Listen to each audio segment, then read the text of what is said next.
Welcome to the Directors UK podcast. We're the professional association for UK film and TV directors. No matter the format, no matter the genre, our featured directors share their approach to the craft. We hope you enjoy. Tonight, we have in conversation Daisy May Hudson and Alex Kalymnios on Lollipop. A very warm welcome to you both. And I will hand over now to Alex and enjoy this conversation. Thank you. Hi, I'm Alex Kalymnios. I have long dark hair. I'm wearing a denim dress. And I'll just let Daisy May introduce herself as well. Hi everyone, I'm Daisy May and I am writer and director of Lollipop, and I have my hair in a slick back bun, big earrings and a green top. Hi, Daisy May, and we're so excited to have you. Thank you for doing this. Yes, I don't really know where to start because I've just seen your films and you're an incredible filmmaker, and your debut feature was so powerful, moving, and uplifting, and I just had so many questions when I watched it about you and the film. But before I started digging into you a little, and then I was like, what? You made this documentary a few years before called Halfway, which was based on your own experience, and some of our members might not know about this documentary, and I just thought it might be quite nice just to hear a little bit about that documentary, and then how you made that, why you made that, and how that led to sort of making that transition to make your first feature. Yes, I'll start at the beginning. So I didn't go to film school. I had a very unconventional route into the film industry. I basically found out that me and my family were going to be made homeless in 2013. I was just graduating from Manchester University, and What did you study, by the way? I'm so intrigued. I studied English and drama. Right, correct. Yeah. So I was really interested in film, and I was particularly interested in documentary at that time for like this ability to be able to put ourselves in other people's shoes, in each other's shoes. And I was always interested in politics and kind of like using my voice for change. And when I found documentary, I was like, wow, this is a really powerful medium to express this message that I have. But I'd always I guess I thought maybe directing wasn't for me. I do think that there was something around like seeing male directors or thinking, oh, I'm not as creative or I'm not as this, all these different reasons why not, that I thought I just, maybe I'd go into something more supporting, basically. And so then when we found out we were going to be made homeless, it was this really powerless feeling of just knowing that I was going to go into a hostel for a year. Well, I didn't know how long we were going to be in there. I just knew that we'd have to sit and wait.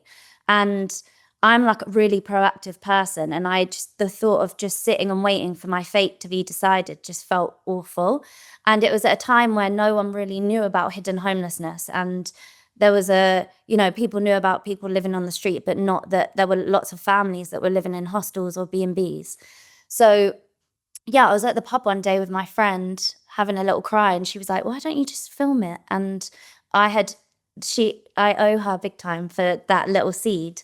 But yeah, I had asked for a DSLR camera for my birthday from family members. It was my 21st birthday. And so I just took this camera home or to the hostel, and I started filming. And I had no idea what the film would become. I didn't even think, oh, this is going to be a feature film. I just thought in the present moment, and like with what needed to come from my heart, I was just going to start filming. And I filmed every day for a year in the hostel whilst looking for a job, because I was fresh out of uni. We had no Wi-Fi in the hostel. I was trying to figure out who I was. But the thing that I always knew was I was just going to pick up that camera every day and film. And at the beginning, that I shot it myself, so the camera's really shaky, but then I started to develop my, like, what I wanted to say, and you can kind of see it in halfway that develops.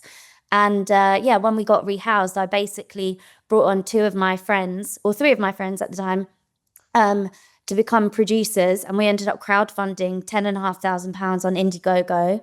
And at the time, I was also writing a lot of articles, because I got a job whilst I was homeless. They didn't know I was homeless. I got a job at Vice. This was whilst I was still making my feature doc. And I ended up writing lots of articles about hidden homelessness. And so a lot of people became interested in my story and like what the outcome was going to be. And those people wanted to put money towards making the film. So yeah, it was really amazing that we raised this money, and then I ended up turning it into a feature documentary, which then, with a lot of determination, I managed to self-distribute in cinemas. So Picture House were really, really instrumental in kind of, putting on a lot of screenings. And I didn't even... How did you self-distribute? I mean, this is incredible. I didn't stop for breath for a really long time. So just jump in if you need to, because my great team goes like zing, zing, zing, zing. How did I self-distribute? Well, I didn't know what I was doing, but I didn't even know what a DCP was. They were like, okay, yeah, great, we're going to do it. Send through the DCP. And I was like, what is a DCP? I have no idea.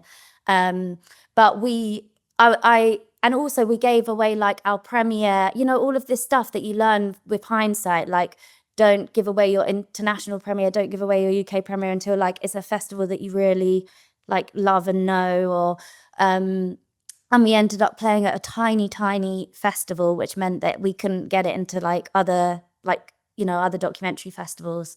So that was kind of like learning on the job. And then someone came to a screening that we had who donated £5,000, and we ended up using that money to get a PR person to work on it.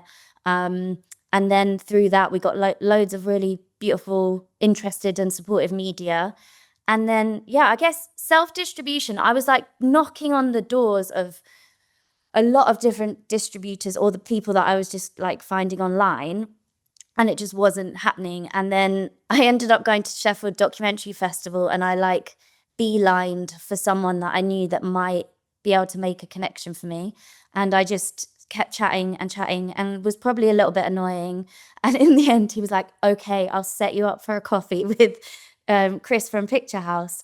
And that's how it happened. And then I managed to chat to him, and he was really amazing. And then we put it on in screens, and I did like a Q&A tour, just going on a train by myself and going to all these different places. And was it only in Pitch House and you would just go to those, or did it spread wider? I mean, how does it? I think I'm pretty sure it was in Picture Houses and then other smaller independent. I think it was in 2017. That was, and my memory's not the best, but I'm pretty sure that was it. But then it was like we were like selling tickets through media and through like getting things in. We like had really great reviews and things like that. It was kind of like mind-blowing. I had no idea what was happening at the time it was happening, but I just kind of kept going on with the journey. And it was really amazing. And then through that film and a documentary that I made at Vice, an amazing exec producer called Jackie Edenbrow, who was really supportive of me, put me forward for BAFTA Breakthrough. I didn't even know what it was, or like how, and she just said, I think you should put yourself forward for this scheme. And so I applied when I was in like when I was with my friend just in a small cafe in Jamaica, and I did the form and didn't think anything of it, because I just didn't want to get attached. And then it came through that I got BAFTA Breakthrough that year in 2017. That was amazing. And it was through that I was introduced to Lollipop's two producers, who Olivier and Cecilia, and they came to a screening. And they approached me and said, have you ever thought about writing anything before? Which I hadn't. I just wasn't on my radar. I just thought I was going to do documentary. And then from there was when I said, all right, let's give it a go. And that was the beginning of Lollipop. Which is just so incredible, because I felt like once I had watched the documentary, I really felt like I felt like I knew your family so well, and your mum is incredible, and just the love that you all have for each other and the respect. given the terrible situation you're in as well, and it goes on and on and on. Like you say, you didn't know it was going to last a year, and you really feel that. And but your mum was almost so calm about everything and never really like totally lost it. And I think most people would have. And it's just so interesting that when I was watching it, it did, it was very similar to your feature. Like, even though your feature is very different, but now I see the heart of your feature is very much your life in a way. And even though obviously the situation is different, but I just thought, so how, when you were tackling the writing of it, was it sort of conscious to be like, okay, I want to do something that I've experienced, or I feel, how did you, or were you just like, I don't know where to start? I mean, how do you, someone says, I want to do a feature, make your first feature, what do you do? Like, how do you start? Yeah, I think what I experienced on Halfway was like, wow, I took this situation that was really painful for me and I turned it into something that could help others.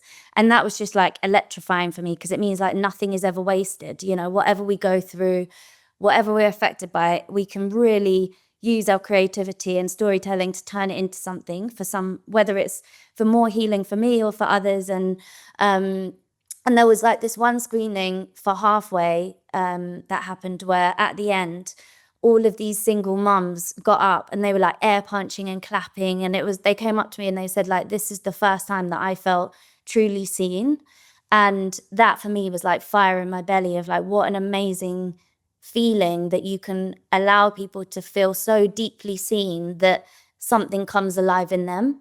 And that is really what I took to Lollipop, and what I will continue, and took to Holloway and will continue to take to films in the future, is that deep seeing. I just think it's like, the medicine that we need in life, really. And so then when they Olivia and Cecilia approached me for whether I'd thought about writing, I knew I'd basically been to a protest and I'd found these incredible women outside Houses of Parliament protesting for their right to have their children back. So they were these like really vivacious, full of life women. And I think I just connected deeply with that motherhood feeling, that like lioness, like nothing is going to get in my way of what is right for my kids. And I had initially thought like maybe that could be a documentary, but I really don't believe in putting people on screen when they're right in the middle of their deep vulnerability and process. And I didn't want to do that to those women and present, I wanted to be able to write something so I could write levity and I could write humor. And not that that doesn't happen in real life, but I just wanted to protect the women that this film was about.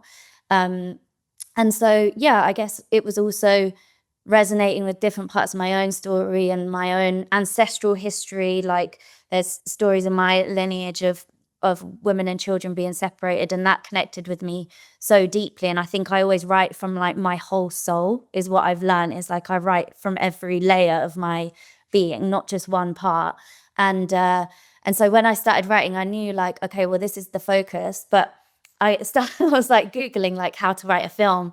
And I was just watching like these YouTube videos of guys in America talking about like different structure, and I just didn't understand it really. I didn't really get it. And I was like, this just doesn't feel right. So I ended up just kind of writing a stream of consciousness. I would imagine scenes when I'm walking along. Like once I started to really get a sense for who this main character was, who's basically very similar to me in a way.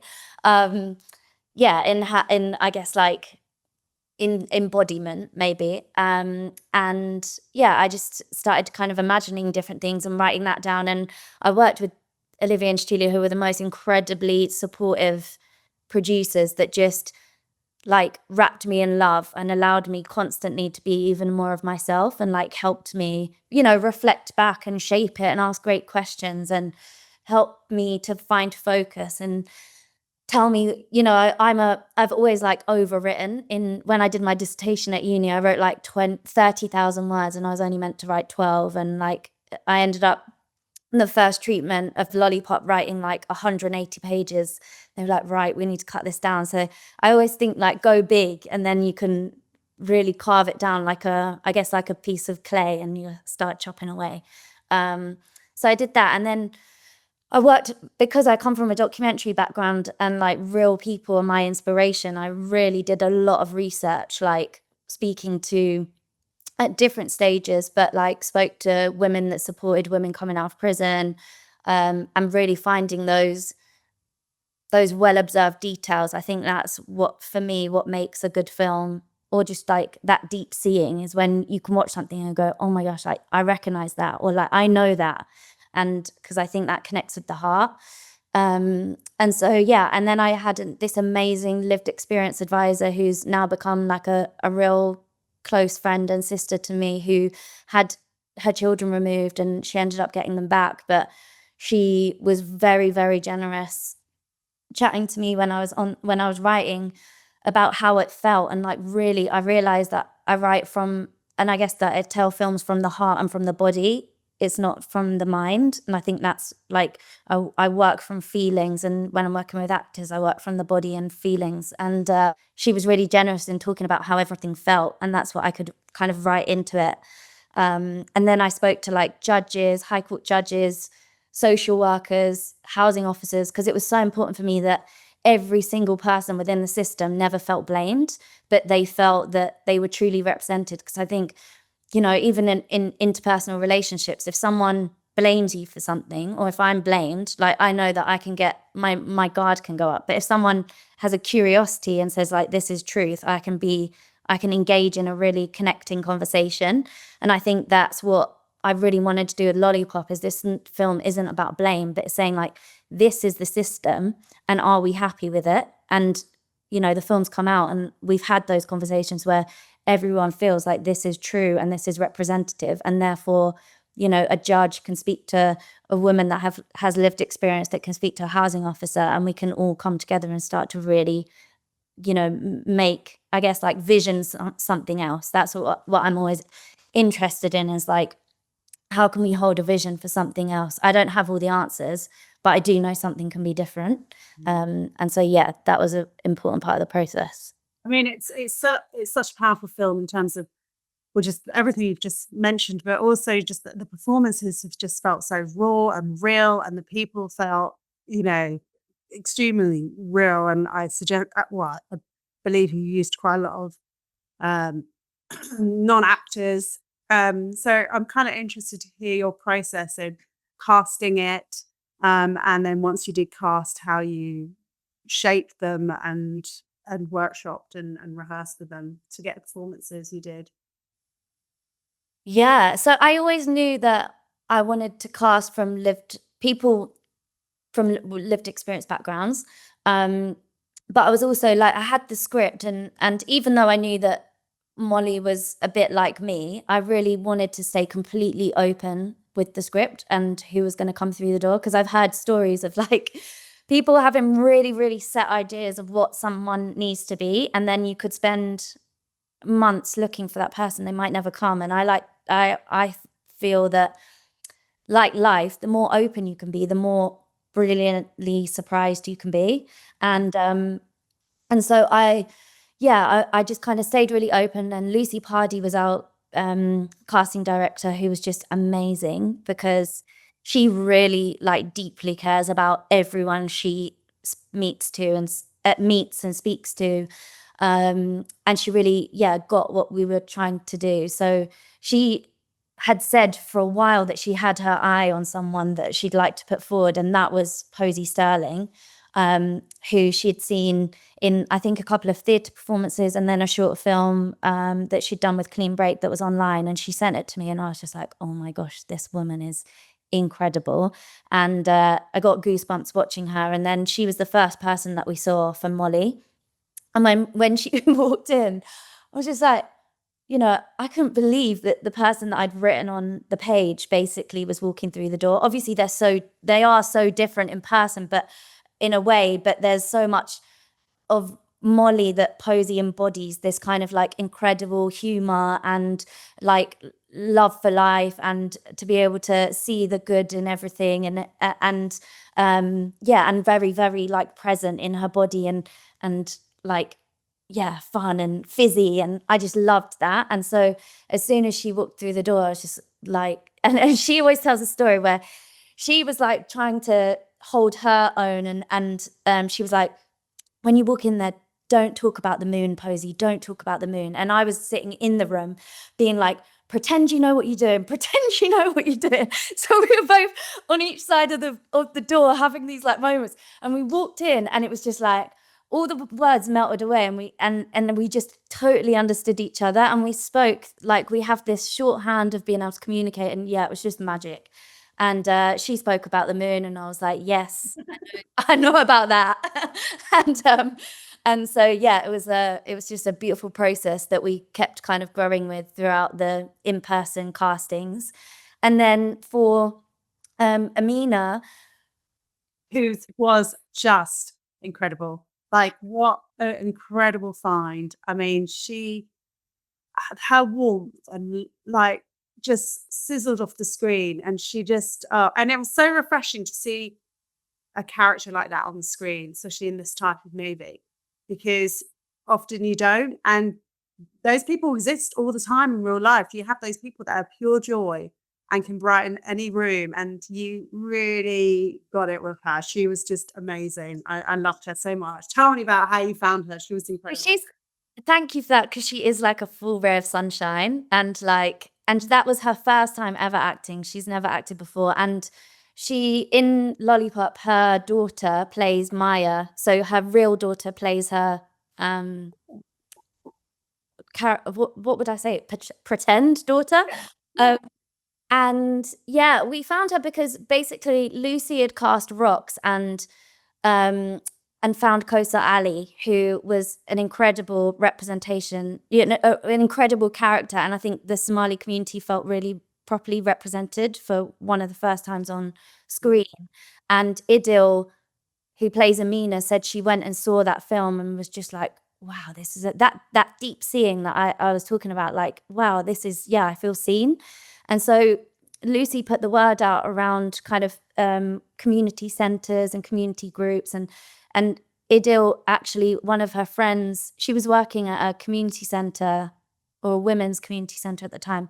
And her friend said, this ad's come up and maybe you should go for it. And Idil always speaks about it so beautifully. She was like, I had no idea what would come of it, but I just said yes at a point where I could have felt so much fear. I just said yes. She had never acted before, never thought about it. She's a mum of 4. It was so beyond her comfort zone, but she just said yes. And when she walked in, into the room, and she just had that like sunshine smile, and she absolutely just grew with the process, and she felt everything so deeply. She's like such an incredible listener, and to be able to work with her, and we did improvisations and we did some script, and she would remember script, and she just worked so hard. She just worked hard, and then also was like feeling everything so deeply. And then when Posey and Idil got together, that was just like fireworks. We did an improvisation, and they had to put on a song, and I can't remember if it was I put it on or they put it on, and it was 21 Seconds, So Solid. And suddenly it came on, and they both just erupted into knowing every single word of the whole song together. And I just was like, this is a friendship I want to be in. And I think that's what happens when you see them on screen. You're just like, you're just watching 2 best friends who love each other, and you're right there with them. And it's so refreshing to see that sisterhood on screen, because again, you don't often see that, where it's just women supporting women, and everyone would have seen the film, but like obviously the end being so uplifting because it's women supporting women, and that's what I absolutely loved about the film. But yeah, you definitely got that in their performances. It felt like a real friendship, and I was intrigued whether you did have to force them to spend time together, or did you do lots of rehearsals, or did you do lots of takes? Like, what was the process with getting those performances out of them? Yeah, and I just, because you've spoken about joy and how you don't often see it in film. I guess like I was very aware watching kind of dramas about working class people. It's like very kind of, I can't think of the word, but quite sad and almost like romanticized. And for me, like life. That's what they call it. Yeah. Which is awful. It's just awful. I hear you. Yeah. You don't see that freshness, that energy, the joy. aliveness, and the fact that you're just often given like one emotional profile of someone, like maybe they're the shouty one, or maybe they're the like the the resilient one. But these women, I was always like, when I was writing, and then when we were working, really working with them, it was like, how can you be your full self? How can you be a full woman? And I think that's reflected in women are often said, we're represented as like one thing. It's the same with working class people, represented as one thing. But for me, it's like, how can you be your full self and be in the full spectrum of your emotion? Like Lollipop covers everything from like intense rage to deep grief to highest heights of joy. And I think that's what makes us human, is this ability to be able to feel it all. And I think that's what I really wanted to get across, and to show this full woman on screen and full women on screen. You guide me as a very spiritual person who is very well educated in spirituality and feelings and understanding. And I'm intrigued to also know how you learn all this, or whether it's just natural to you, or and also you sort of talked about this sort of trauma-informed approach to filmmaking, which I'm just also really intrigued what that means and how you came to that. Yeah. Very juicy question. I guess I would say after being made homeless and getting rehoused, I had a lot of trauma to deal with. I think I had kind of shut everything away, because I now like love feelings. Everything makes me emotional. I'm so like I'm so able to tap into that. And for years I wasn't. Like I was completely disconnected from my feelings, disconnected from my heart, from my body. I couldn't feel anything. And that's what survival mode does. And like so many, that's what Molly in Lollipop is like. That's what so many people have to go into in order to just get through it. And I think once I'd got rehoused, it was kind of like I was in this real period of numbness. And through various different things that were going on at that time, I ended up getting to a breaking point where I was like, I have to find the answer, because this isn't it. Whatever's going on in me right now is not the answer. And yeah, I ended up kind of like at first doing research about spirituality, and then ended up kind of opening myself up through that, and like really going on a healing journey of how can I connect with who I am? How can I connect with my authentic self? And that's such a buzzword, and I don't really even like it. But so I think about, like, rather than authentic self, it's like truth. What is my soul come here to express? Like, what does my body feel right now in this moment? What is my heart want to say? And I kind of got into this, like I started going deep into my own healing journey and kind of really processing and feeling things that I needed to feel that I'd locked away. And through that, I ended up doing different training. So I trained in I'm a shamanic practitioner. I'm a family constellations facilitator.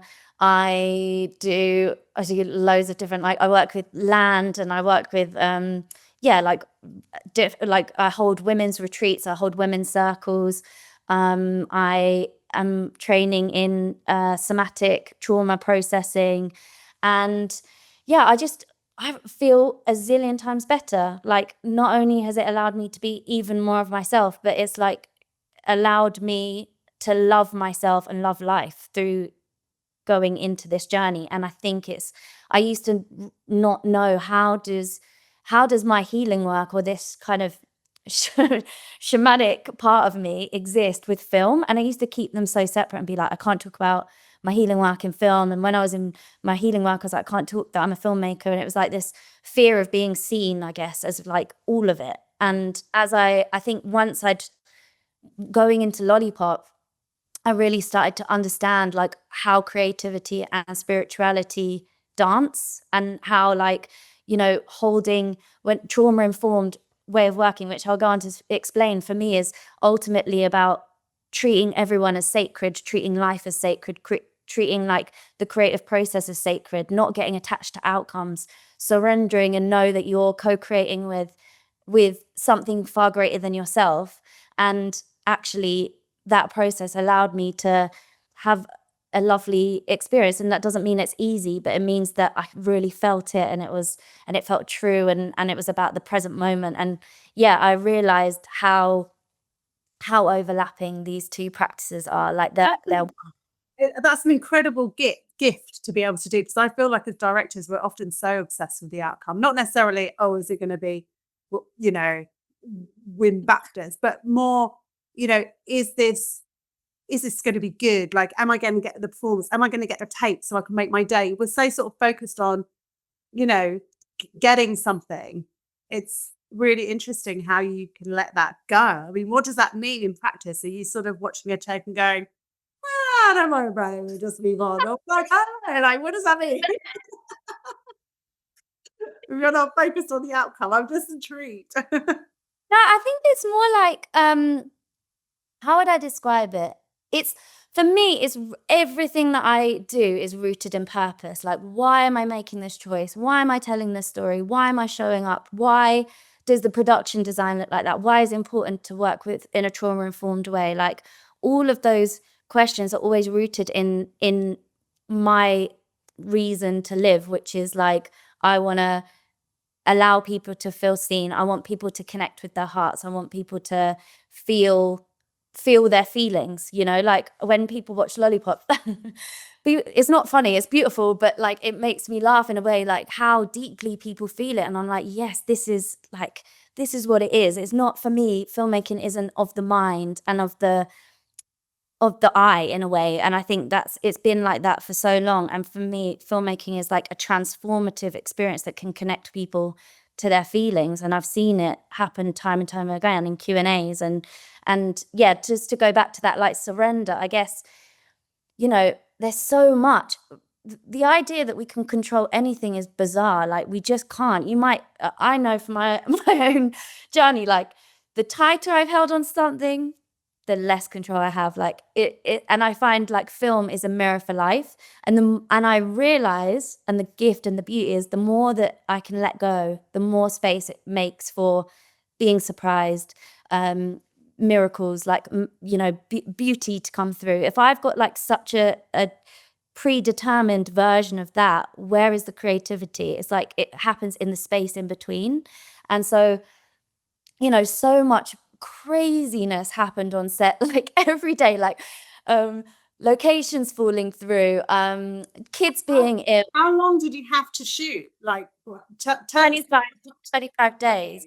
Yeah. How many minutes roughly were you doing, or you weren't hitting that, or you were quite fluid with things if things were changing? Like, how crazy was it in terms of all of that? We always shot everything. We came in on time. We came, like, I'm pretty sure, yeah, we came in on budget. What was the budget? I think it was just under 2, I think. I was so surrendered, I didn't know. I actually did. I was like, if I know how much people are giving me to make this film, I'm going to lose my head, because so much. A lot of money, yeah. Yeah, I was just like, I'm going to not do that, and I'm going to focus on what I'm here to do. And I think, yeah, like an example of what this surrender can look like in working practice is like one day we came in to shoot a particular scene, which is Molly meeting the kids at a visitation center for the first time. And we got, me and Jamie were like prepping it on set and blocking through, and then we heard basically that Lukey Lou, who plays Leo, was really poorly, and he just couldn't come and shoot. Couldn't come onto set. And so we were a tight budget independent film, and we didn't have the budget to break, and we had to shoot something that day, and it had to be in this location. And so I basically called my lived experience advisor, Amelia, and said, okay, like, is there any scenario in which the little boy wouldn't turn up to a visitation experience? And she was like, well, yeah, sometimes you get booked for an appointment. And I was like, right, okay, we're throwing the whole scene away that I'd written and that we'd spoken about and rehearsed, and I called Posey together, and we just, I think we had such a deep trust of one another, and a deep trust, like, my belief is, if it's happening, it's because it's perfect. Like it's happening because it's meant to. So let's just work with what we have. And we ended up, and it was Tegan Mia, who is a first time incredible young actor. It was her first time on set, her first time acting, you know, in a film.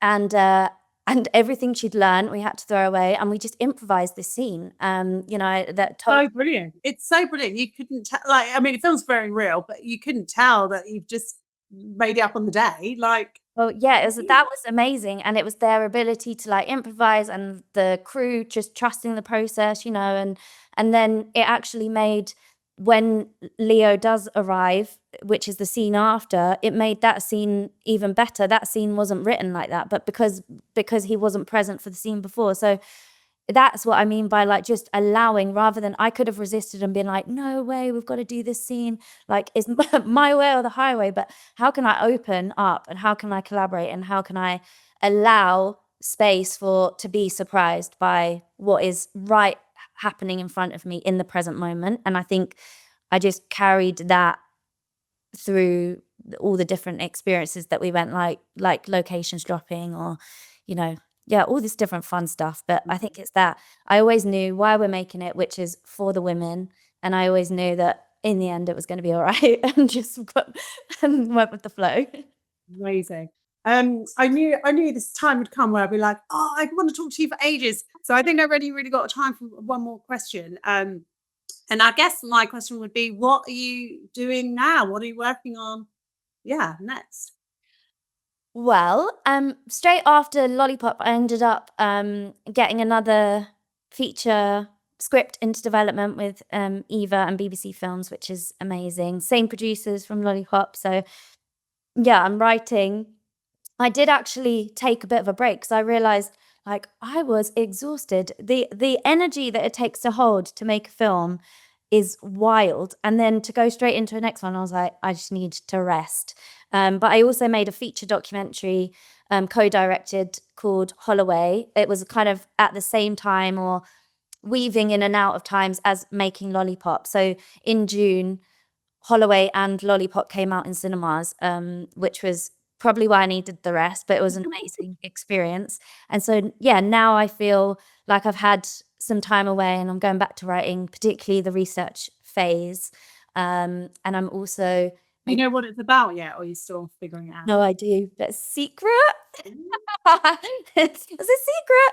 But I guess it's like, I know what I care about now, and like making people feel, and like being able to kind of touch that depth of rawness, but also find that joy in life. But it's like with a different group of people, I would say, is that's the special words that I could give you.